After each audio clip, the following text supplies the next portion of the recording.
Hey guys what's up, I hope you are doing well. So ISRO का एक notification आया है, उसको हम जानेंगे एक बाय एक एक करके। चीज़ें बताऊंगा आपको नोटिफिकेशन में क्या वैकेंसीज है क्या नहीं है। तो वैकेंसी आया है कब? आपका 22 तारीख को इसका नोटिफिकेशन आया था। मेरे को पहले ही पता लग गया था, बट मैंने आपको पहले ही बता रखा है। अभी थोड़ा लीव पर हूँ, इसीलिए ऐसे ही वीडियोस आएगा थोड़ा सा, बट आपको प्रॉपर इन्फॉर्मेशन मिला करेगा। अगर आप ऐसे नोटिफिकेशन और कैरियर गाइडेंस चाहते हो फ्री में, जो यूट्यूब पर मैं वीडियो छोड़ता हूँ, उस नोटिफिकेशन चाहते हैं, तो हमारे टेलीग्राम चैनल को जरूर ज्वाइन करिए। इसका लिंक इस वीडियो के डिस्क्रिप्शन में एंड फर्स्ट कमेंट में है। और ख़ास बात क्या है, आपको बहुत सारे ऑफर्स की इंफॉर्मेशन उस टेलीग्राम चैनल पर देता हूँ, जो यूनिक बनाता है एक किस्म का। अभी तक ज्वाइन नहीं किया, ज्वाइन कर लो। 10,000 प्लस बच्चे लगभग ज्वाइन करने वाले हैं। 9,000 से ज़्यादा हो चुके हैं ऑलरेडी, 10,000 होने वाले हैं वेरी सुन। जल्दी ज्वाइन करिए। सो आगे बढ़ते हैं हमारे पास। सो ये क्या है आपका? नेशनल रिमोट सेंसिंग सेंटर का है जॉब जो लगेगा। बट ये किसका है? One of the primary centres of ISRO, मतलब बेसिकली बोल सकते हैं इसरो के पार्ट है।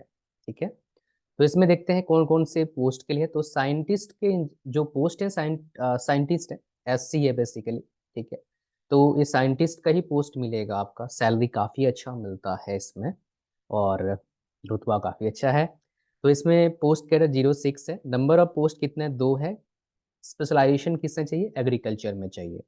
MTech, BTech, remote sensing and GIS, geo informatics और इक्विवेलेंट। मतलब अगर एमटेक किसी ने जियो इन्फॉर्मेटिक्स से किया हुआ है और BSc एग्रीकल्चर करा हुआ है, 4 साल कोर्स, तो एलिजिबल है। साइंटिस्ट अगेन पोस्ट 4 पोस्ट है। फॉरेस्ट्री एंड इकोलॉजी का है। MSc इन बोटनी, फॉरेस्ट्री और इक्विवेलेंट विद ये होना चाहिए। MSc और BSc दोनों होना चाहिए। बोटनी से है तो वो एग्जाम दे सकता है।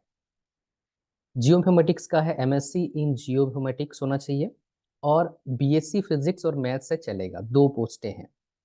साइंटिस्ट अगेन जियोइन्फॉर्मेटिक्स का 5 पोस्ट है। एमटेक इन रिमोट सेंसिंग और बीटेक कंप्यूटर साइंस और जियोइन्फॉर्मेटिक्स होना चाहिए।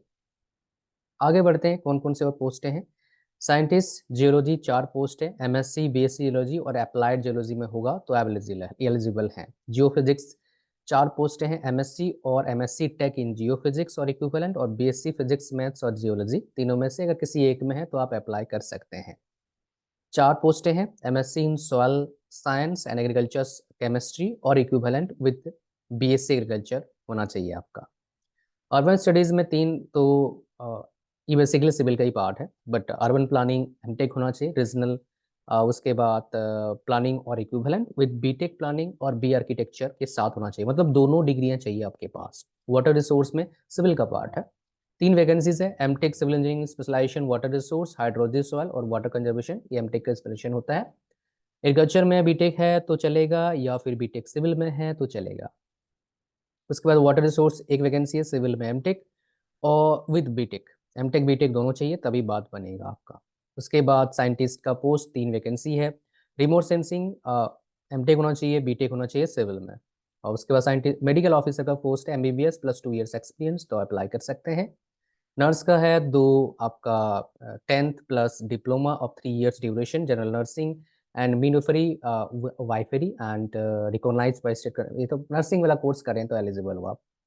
Library assistant graduation in first class plus first class master degree in library science, library information science और इक्विवेलेंट फ्रॉम रिकॉग्नाइज्ड यूनिवर्सिटी और institution. तो इसमें 3 वैकेंसी आपका, 2 है ईवर के लिए, एक है EWS के लिए। तो आपको ही भर सकता है, anybody can fill the form. तो अगर बात बात करते हैं हम यहाँ पर, तो आगे बढ़ते हैं। इसमें एलिजिबल बता चुका हूँ ऑलरेडी। परसेंटेज कितना चाहिए आपका? 60% कम से कम चाहिए मार्क्स, तभी आप एलिजिबल हैं। अगर नहीं है तो एलिजिबल नहीं है। उसके बाद एसेंशियल क्वालिफिकेशन ऑलरेडी बता चुका हूँ इसके बारे में। आगे बढ़ते हैं। ये कौन कौन से पोस्टें हैं? एग्रीकल्चर का, फॉरेस्ट्री का, जियोमेट्रिक्स का, जियोलॉजी का, उसके बाद जियो फिजिक्स का, अर्बन स्टडीज, वाटर रिसोर्सेज, ये सारे हैं। आगे बढ़ते हैं। इसमें प्लेस ऑफ पोस्टिंग कहाँ मिलेगा आपका? ये सारी जगह पर पोस्ट मिलेगा आपको। बलंगर हैदराबाद, और उसके बाद नागपुर, कोलकाता, जोधपुर, बैंगलोर, इनमें आपका पोस्टिंग मिलेगा। उसके बाद आगे बढ़ते हैं। इसमें सैलरी कितना मिलेगा? 81,906 रुपीज़ प्रति माह पर मंथ, बेसिक पे प्लस DA यहाँ पर है। साथ में बहुत सारे आपको क्या मिलते हैं, खास बात क्या है, लाइब्रेरी असिस्टेंट का सैलरी कितना मिलेगा? 65,000, which is really amazing. And इसमें employees will be govern under the national pension scheme, उसके HRA transference as per government orders, ये सारे मिलते हैं। ठीक है जी। उसका एज कितना होना चाहिए, अगर आप बात करेंगे साइंटिस्ट के पोस्ट का, 18 से 30 साल, 18 से 28 साल, डिफरेंट डिफरेंट पोस्ट कोड्स के हिसाब से है। उसके बाद आगे एप्लीकेशन फ़ी कितना है, 750 रुपया है। उसके बाद इसमें how work candidates have to uniformly pay इतना पर application processing, the processing will be refunded only candidates who appear in the test.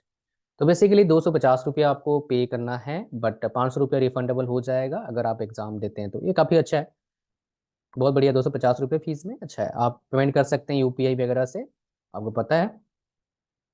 Upload documents करना है आपके पास, सिग्नेचर वगैरह चाहिए आपके पास। अगर आप अच्छा, इसमें जो SC ST disability ex serviceman certificate applicable for full refund और प्रोसेसिंग फी, मतलब इसमें एनी वन सर्टिफिकेट आपको प्रोवाइड करना है, तो आपको पूरा रिफंड हो जाएगा, 250 रुपये भी नहीं लगेगा, तो फ्री हो जाएगा आपका एक तरह का। ठीक है, रिफंड होगा लेकिन ये पेपर आपको देना ही पड़ेगा भैया। तो सिलेक्शन प्रोसेस क्या है, रिटन टेस्ट प्लस इंटरव्यू।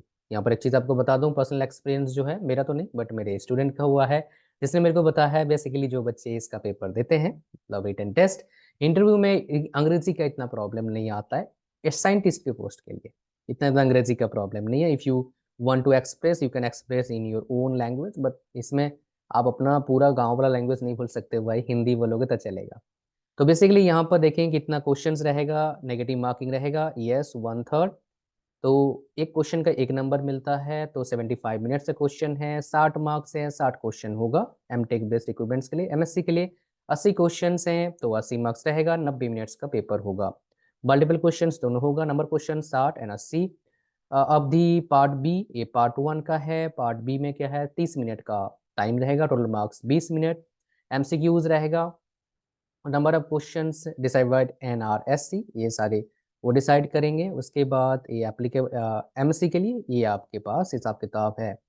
ठीक है, अगर मान लो पोस्ट कोड फॉर 90, उसके लिए अलग है। 1.5 घंटे में से एक 80 MCQs रहेगा, 1.5 घंटे में करना पड़ेगा आपको, और 100 मार्क्स आपका स्किल टेस्ट भी रहेगा उसका। दोनों पार्ट है इसमें, स्किल टेस्ट रहता है और एक इंटरव्यू रहता है, उसके बेस पर मार्क्स बेसिकली क्या करते हैं वो, क्या करते हैं भाई, जॉब देते हैं। तो इसमें देख सकते हैं MSc बेस्ट रिक्रूटमेंट में 50% ABC and 50 out of 100 marks aggregate 60% आपका होना चाहिए।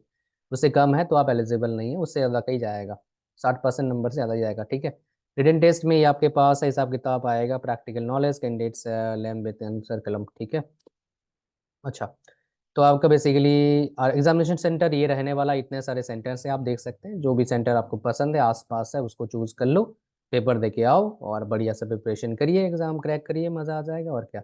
इसमें और कुछ खास मेरे हिसाब से है नहीं, मैं बता चुका हूँ ऑलरेडी, सैलरी वगैरह पे एग्जाम पैटर्न सब कुछ। सिलेबस क्या फॉलो करेंगे, सिलेबस गेट वाला फॉलो कर लो या फिर गेट वाला फॉलो कर सकते हैं, वही काफ़ी है, गेट वाला फॉलो करना काफ़ी जरूरी है, मतलब वही जो फॉलो कर सकते हैं, उसमें और कोई प्रॉब्लम नहीं आएगा। ठीक है, इसमें आप देखेंगे तो ऑनलाइन क्लोजिंग डेट कब आपका 12/2/2024 है, 22/1/2024 से स्टार्ट हो रहा है इसका। ठीक है, इतना ही था इस वीडियो में, मेरे हिसाब से कुछ और रह नहीं गया, तो हमारा टेलीग्राम चैनल को ज्वाइन कर लीजिएगा, उसका लिंक डिस्क्रिप्शन में और फर्स्ट कमेंट में है।